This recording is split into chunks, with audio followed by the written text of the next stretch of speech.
warahmatullahi wabarakatuh. Hai teman-teman, kembali lagi dengan saya di video yang ketiga ini.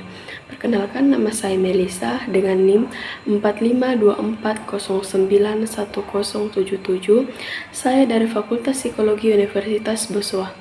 Di video kali ini, saya akan membahas materi tentang perkembangan ilmu zaman Islam. Mari kita simak videonya. Sebelum diuraikan sejarah dan perkembangan ilmu dalam Islam, ada baiknya diuraikan sedikit tentang pandangan Islam terhadap ilmu.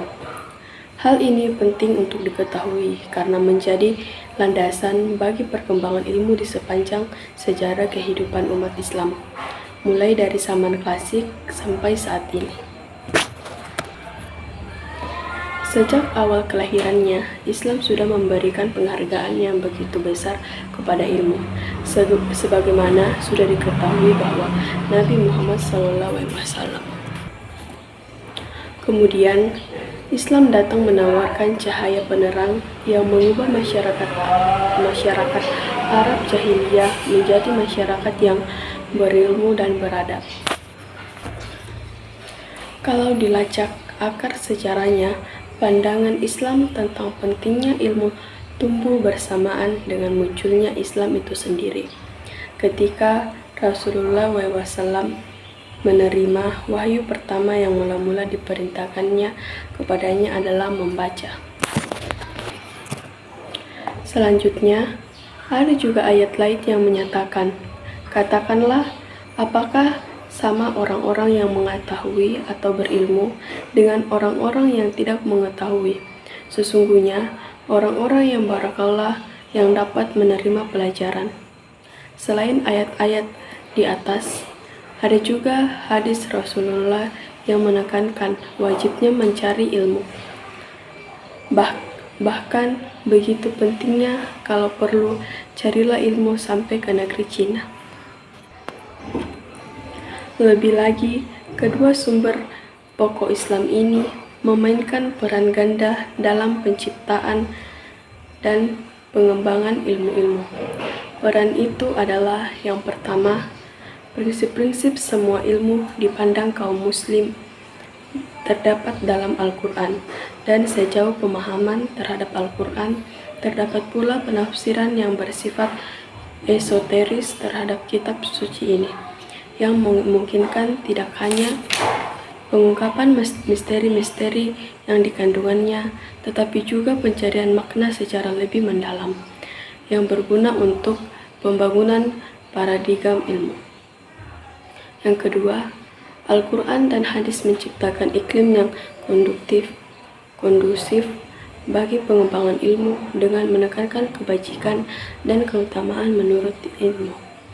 Pencarian ilmu dalam segi apapun pada akhirnya akan bermuara pada penegasan tauhid. Karena itu, seluruh metafisika dan kosmologi yang lahir dari kandungan Al-Quran dan Sunnah merupakan dasar pembangunan dan pengembangan ilmu Islam. Singkatnya, Al-Quran dan Sunnah menciptakan atmosfer khas yang mendorong aktivitas intelektual dalam konformitas dengan semangat Islam. Selanjutnya, kita akan masuk ke inti pembahasan, yaitu tentang sejarah dan perkembangan ilmu dalam Islam. Untuk memudahkan pemahaman kita, penulis mencoba membagi sejarah perkembangan ilmu dalam Islam dalam beberapa zaman seperti uraian berikut ini. Yang pertama, penyampaian ilmu dan filsafat Yunani ke dunia Islam. Pengalian pengetahuan ilmiah dan filsafat Yunani ke dunia Islam dan penyerapan serta pengintegrasian pengetahuan itu oleh umat Islam merupakan sebuah dalam perjalanan ilmu dan juga filsafat di dunia Islam.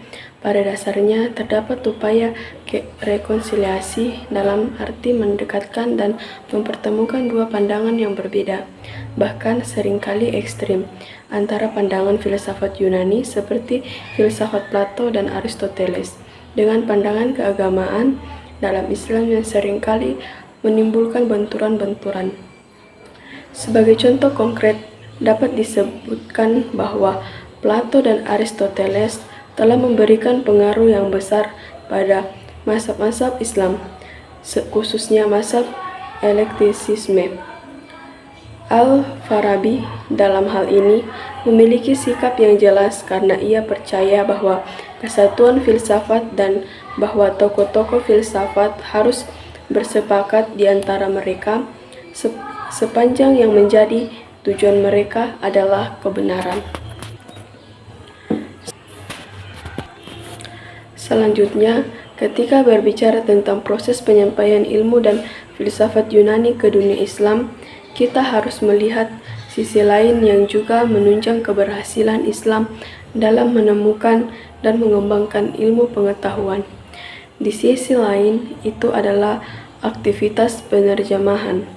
Menurut C.A. Kadir, proses penerjemahan dan penafsiran buku-buku Yunani di negeri-negeri Arab dimulai jauh sebelum lahirnya agama Islam atau penaklukan Timur Dekat oleh bangsa Arab pada tahun 641 Masehi.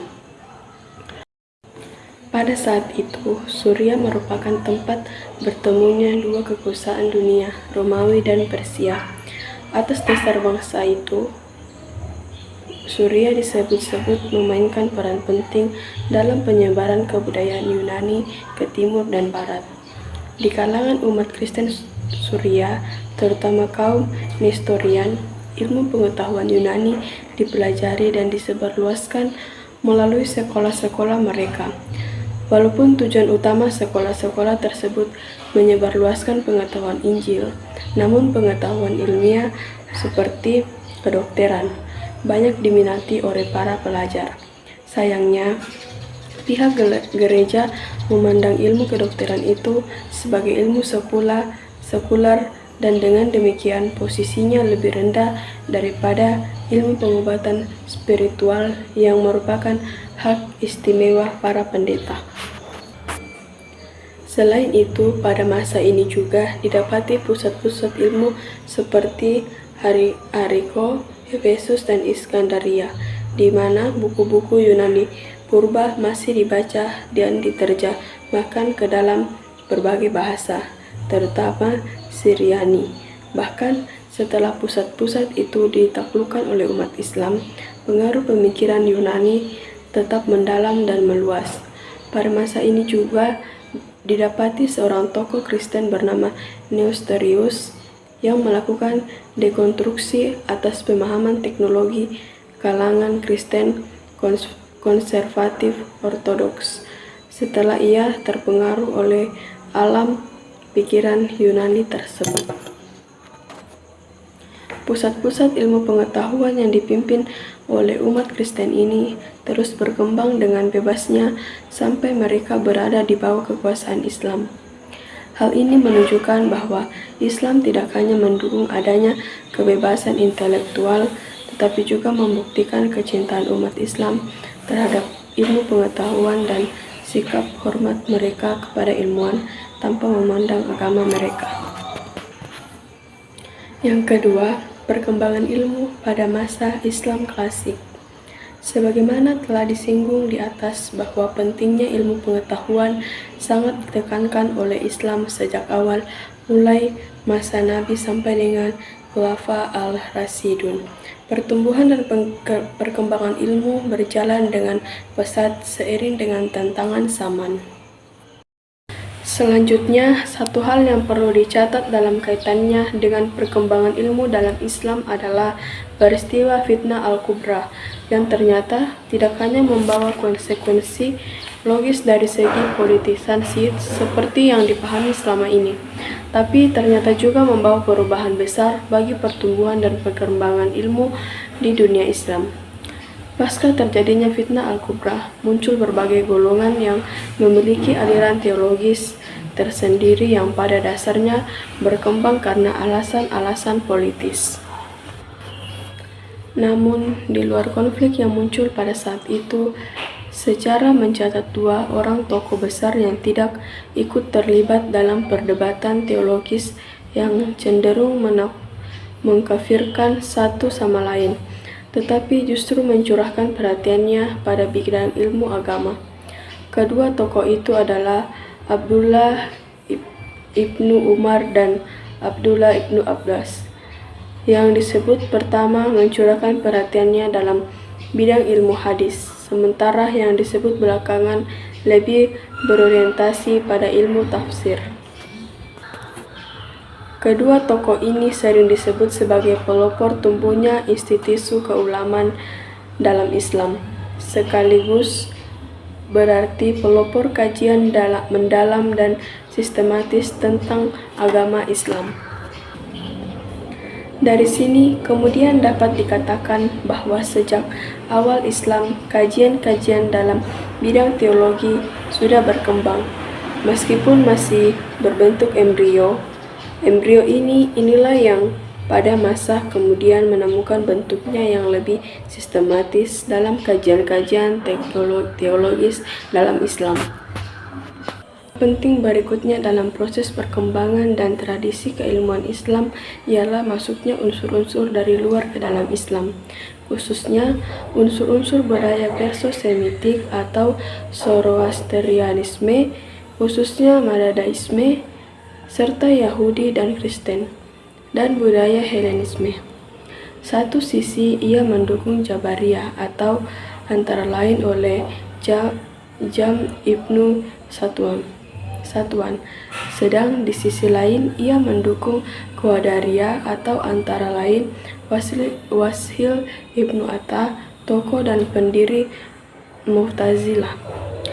Dari adanya pandangan yang dikotomis antara keduanya, kemudian muncul usaha menengahi dengan menggunakan argumen-argumen Helenisme, terutama filsafat Aristoteles.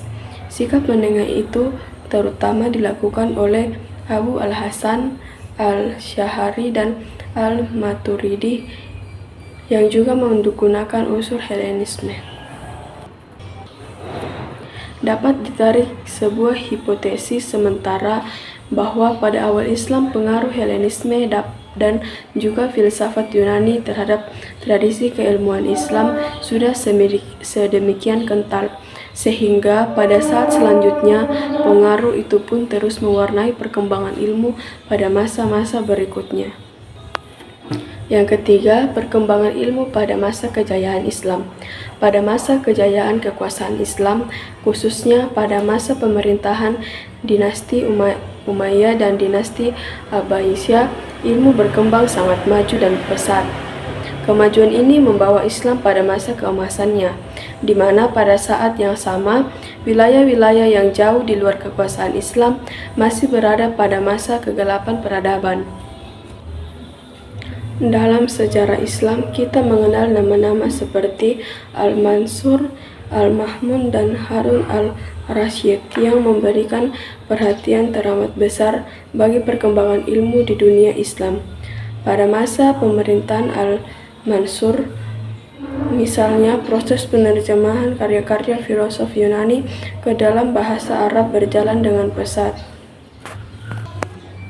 Dikabarkan bahwa Al-Mansur telah memerintahkan penerjemahan naskah-naskah Yunani mengenai filsafat dan ilmu, dengan memberikan imbalan yang besar kepada para ahli bahasa atau penerjemah. Pada masa Harun al-Rasyid, proses penerjemahan itu juga masih terus berlangsung. Harun memerintahkan Yohana ibnu Masyawa, seorang dokter istana, untuk menerjemahkan buku-buku kuno mengenai kedokteran. Perkembangan ilmu selanjutnya berada pada masa pemerintahan Al-Ma'mun.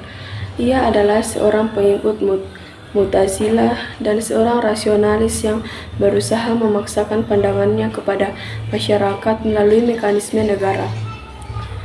Walaupun begitu, ia telah berjasa besar dalam mengembangkan ilmu di dunia Islam dengan menggunakan Bait al-Hikmah yang terdiri dari sebuah perpustakaan, sebuah observatorium, dan sebuah departemen penerjemahan.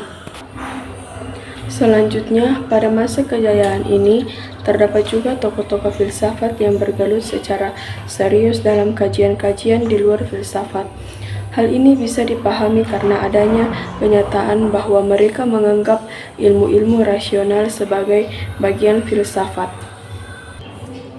Salah satu bukti nyata dari ini adalah kitab Al-Shifa, sebuah ensiklopedi filsafat Arab yang terbesar yang berisi 4 bagian. Bagian pertama mengenai logika, bagian kedua tentang fisika, bagian ketiga tentang matematika, dan bagian keempat membahas metafisika. Dalam bagian fisika, Ibnu Sina memasukkan ilmu-ilmu fisikologi, zoologi, geologi, dan botani, dan pada bagian matematika ia membahas geometri, ilmu hitung, astronomi, dan musik. Selain tokoh di atas, kita juga mengenal Al-Kindi, seorang ilmuwan yang lebih sering disebut saintis ketimbang filosof, yang berminat besar dalam bidang matematika dan fisika. Ia bahkan pernah berpendapat bahwa seseorang mungkin dapat menjadi filosof sebelum mempelajari filsafat. Tokoh lainnya adalah Al-Farabi, yang mengadakan penelitian dalam bidang geometri dan mekanika, dan juga adalah seorang musikus muslim yang terbesar. Salah satu karyanya dalam bidang musik adalah kitab Al-Musiki Al-Kabir. Kemudian kita mengenal Ibnu Baja, Ibnu Tufail, dan Ibnu Rushd yang hidup di Andalusia dan bergelut secara intensif dalam bidang kedokteran. Ibnu Rushd misalnya mengarang Al-Kulliyat yang diterjemahkan ke dalam bahasa Latin pada pertengahan abad ke-13 Masehi. Selanjutnya ada Muhammad Ibnu Zakaria Ibnu Rasyia, dokter terbesar dalam Islam. Bahkan di seluruh masa abad pertengahan, ia terkenal karena orisinalitasnya dan pandangannya yang jernih dan kemampuannya menemukan jenis-jenis penyakit yang belum dikenal sebelumnya. Sederetan nama yang penulis sebutkan di atas hanya sebagian kecil saja daripada saintis dan juga filosof muslim yang memberikan sumbangan. Selain adanya perkembangan ilmu yang dapat dikategorikan ke dalam bidang eksakta, matematika, fisika, kimia, geometri, dan lain sebagainya, seperti yang telah disinggung secara sepintas di atas, sejarah juga mencatat kemajuan ilmu-ilmu keislaman baik dalam bidang tafsir, hadis, fikih, usul fikih, dan disiplin ilmu keislaman yang lain. Dalam bidang hadis, perkembangan ilmu hadis dimulai sejak Imam Syafi'i menyusun kitabnya yang bernama Ar-Risalah. Pada perkembangan selanjutnya, ilmu hadis semakin diperluas pembahasannya dengan mengambil 2 bentuk. Yang pertama, ilmu riwayah, yaitu suatu ilmu untuk mengetahui sabda, perbuatan, pengakuan, dan sifat Nabi SAW. Kedua, ilmu dirayah, yaitu ilmu yang membalas sanad dan matan dari segi diterima atau ditolaknya suatu hadis, sehingga melahirkan kaidah yang berkaitan dengannya. Selain dalam bidang Al-Quran dan hadis, ilmu fikih dan usul fikih telah mengalami perjalanan panjang hingga terbentuk seperti sekarang ini. Fikih menjadi sebuah disiplin ilmu dengan mengalami beberapa tahapan. Yang pertama, tahap pembentukan pada masa Rasulullah Khalaf al-Rasyidun hingga paruh pertama abad ke-1. Kedua, tahap pembentukan fikih yang dimulai pada paruh pertama abad ke-1 hingga dekade awal abad ke-2. Pada tahap ini fikih telah berbentuk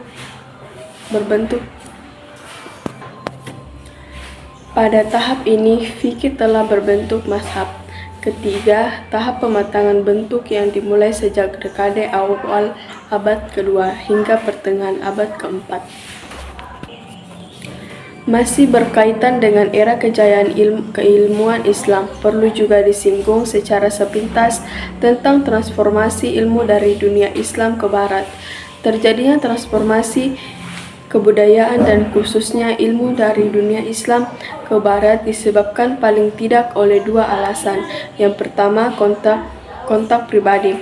Setelah penaklukan Arab atas Persia, Syria, dan Mesir, orang-orang Kristen di timur mengadakan kontak dengan orang-orang Islam. Mereka hidup bersama dan menikmati toleransi agama yang besar. Mereka juga mengikuti kegiatan intelektual dan kebudayaan kaum, mempunyai dokter-dokter, kimiawan, matematikus, dan para ahli astronomi yang memberikan sumbangan khusus dalam penerjemahan warisan Yunani ke dalam bahasa Arab. Terjadinya kontak pribadi ini juga disebabkan karena Byzantium secara geografis berdekatan dengan dunia Islam. Dari sinilah kemudian gagasan Barat masuk ke dunia Islam dan sebaliknya gagasan dari dunia Islam masuk ke Barat, khususnya sesudah Perang Salib. Alasan kedua, adanya kegiatan penerjemahan. Tidak dapat dipungkiri kebudayaan Islamlah yang mendorong orang-orang Latin melakukan penerjemahan. Dan yang terakhir, yang keempat, masa keruntuhan tradisi keilmuan dalam Islam. Abad ke-18 dalam sejarah Islam adalah abad yang paling menyedihkan bagi umat Islam dan memperoleh catatan buruk bagi peradaban Islam secara universal. Seperti yang diungkapkan oleh Lothrop Sodrat, bahwa menjelang abad ke-18 dunia Islam telah merosot ke tingkat yang terendah.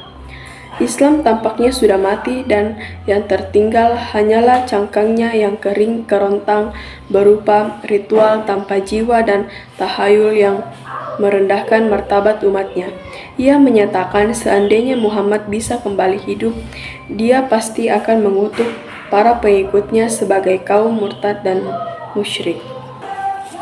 Dalam bukunya menyatakan bahwa salah satu penyebab utama kematian semangat ilmiah di kalangan umat Islam adalah diterimanya paham Yunani mengenai realitas yang pada pokoknya bersifat statis, sementara jiwa Islam adalah dinamis dan berkembang. Ia selanjutnya mengungkapkan bahwa semua aliran pemikiran Muslim bertemu dalam sebuah teori Ibnu Miskawai mengenai kehidupan sebagai suatu gerak evolusi dan pandangan Ibnu Khaldun mengenai sejarah. Jika asumsi Iqbal di atas bisa diterima, tepat apa yang dilukiskan oleh Amin Abdullah tentang sifat kedinamisan ilmu ketika ia menyatakan menurut telah filsafat ilmu, hampir semua jenis kegiatan ilmu selalu mengalami apa yang disebut dengan pergeseran gugusan pemikiran keilmuan. Kegiatan ilmu selamanya bersifat historis, lantaran dibangun, dirancang, dan dirumuskan oleh akal budi manusia yang juga bersifat historis. Yang dimaksud bersifat historis adalah terikat ruang dan waktu, terpengaruh oleh perkembangan pemikiran dan perkembangan kehidupan sosial yang mengitari penggal waktu tertentu. Dengan begitu, sangat dimungkinkan terjadinya perubahan, pergeseran, perbaikan, perumusan kembali naski dan masku, serta rancang bangun epistemologi keilmuan. Jika tidak demikian, maka kegiatan keilmuan akan mandek dengan sendirinya alias statis.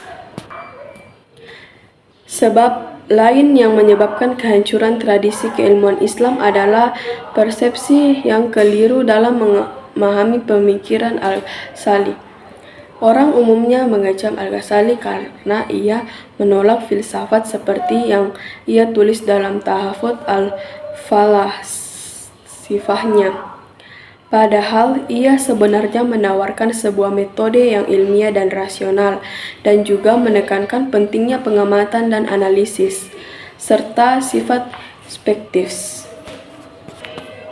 Para penguasa seringkali merasa takut dengan tersebarluasnya pendidikan dan pengetahuan di kalangan massa yang dapat menggerogoti kekuasaan mereka yang mutlak.